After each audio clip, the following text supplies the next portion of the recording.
Всем привет! Хотели поделиться, я считаю, очень важными событиями для нас. Мы получается, за целый месяц, фактически за целый месяц сделали такой большой роуд-тур благотворительный. Начиная с середины мая по середину июня мы помогли украинским больницам в тех областях, где мы сейчас работаем, где у нас есть основной бизнес фарминг, по линии фонда Cousteau Health. Про фонд Cousteau Health, в принципе, мы говорили везде, где мы были. Это казахстанский фонд, основанный в прошлом году.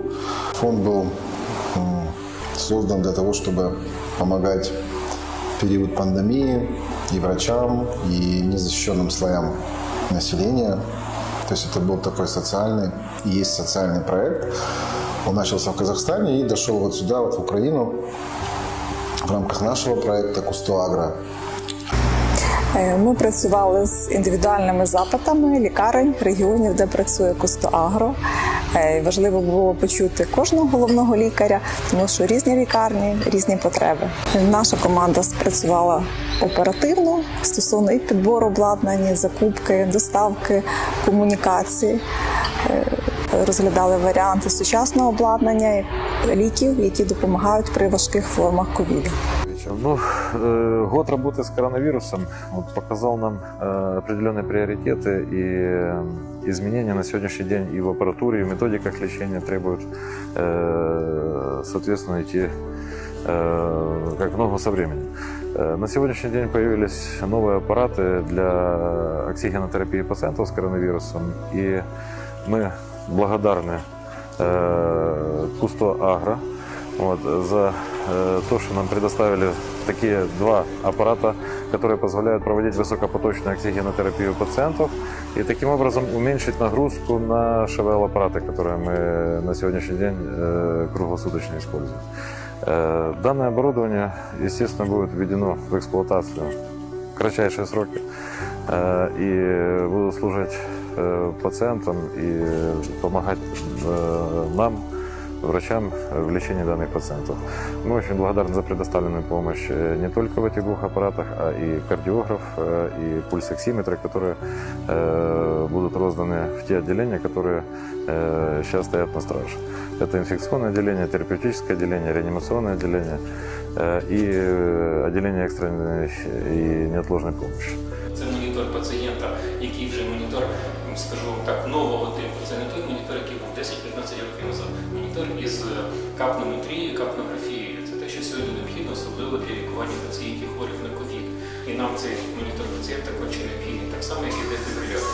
Дефібрилятор достатньо складний апарат. В нього багато функцій, які допомагають пацієнту, скажу так, відверто кажучи, вижити. Це такі дефібрилятори, які зараз відповідають сучасним вимогам, такі дефібрилятори, якого у нас, на жаль, немає, але на сьогодні з вашою допомогою вже буде. Дякуючи нашому благодійному фонду Cousteau Health, жителі сільських місцевостей і наші пайовики матимуть можливість отримувати якісну медичну допомогу на обладнанні і медичними препаратами, які ми безоплатно передали медичним закладам. Дуже приємно відчувати себе частинкою великої справи, яку як флагман очолив наш благодійний фонд Cousteau Health. Дякуємо велике і бажаю всім здоров'я, удачі, натхнення і, звичайно, не хворіти. Самое основное во всем этом – это то, что мы увидели, насколько все далеко не просто в медицинской инфраструктуре там, в регионах. Ты видишь боль врачей, их переживания. То есть такие выезды очень важны, они тебя развивают как личность. То есть ты не можешь после того, как ты приехал, пообщался с людьми там в больнице, с врачами, с главврачом, с медперсоналом, ты уже не можешь там рассуждать там как-то так, обособленно, ты понимаешь. Действительно, что есть системные моменты, которые иногда вредят врачам, не помогают им, но они все-таки борются.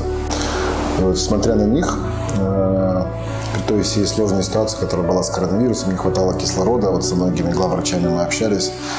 Это была проблема номер один. То есть и люди самоорганизовывались, они не понимали, как бы, что это за зараза такая, да, ну, вот в первый, да, период. По их рассказам, когда там приходили первые больные коронавирусом, тогда еще про вакцинацию вообще вопрос не шел.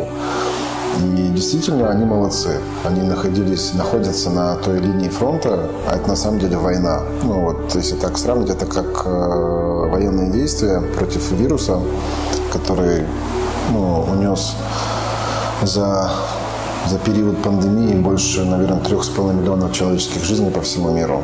И как бы действительно, смотря на врачей, ты вдохновляешься. Они действительно молодцы. И мы там передали разного рода помощь, и аппараты искусственной вентиляции легких, электрокардиографы, пульсоксиметры. То есть все то, что, и, я думаю, поможет и уже помогает бороться за человеческие жизни. И очень важно было, чтобы мы поехали всей командой. Очень важно было во всем этом получить основной месседж для себя, что нужно бороться. Нужно бороться, нужно не бояться, это очень важно. Еще раз большая благодарность нашему фонду казахстанскому Кусто Хелп, нашим учредителям. Это действительно благое дело. И как бы такие вещи вдохновляют. То есть не все всегда цифруется, не все всегда заточено только в экономике, есть вещи гораздо важнее. Поэтому всем нам удачи и еще раз спасибо всей команде за то, что там этот месяц мы проехались, помогли, посмотрели. Спасибо фонду Кусто Хелп. Вообще спасибо всем, кто участвовал в этом. Это действительно было очень, очень поучительно, и оно нас перезагрузило. Действительно. Так що всім удачі, не болейте, будьте здорові. На сьогодні для нас приємно отримувати зворотній зв'язок, як працює наше обладнання. Є врятовані на сьогодні людські життя саме завдяки проєкту Кусто Хелп в Україні. Дякуємо групі Кусто за проєкт Кусто Хелп в Україні та нашій команді за його реалізацію. Долаємо епідемію разом.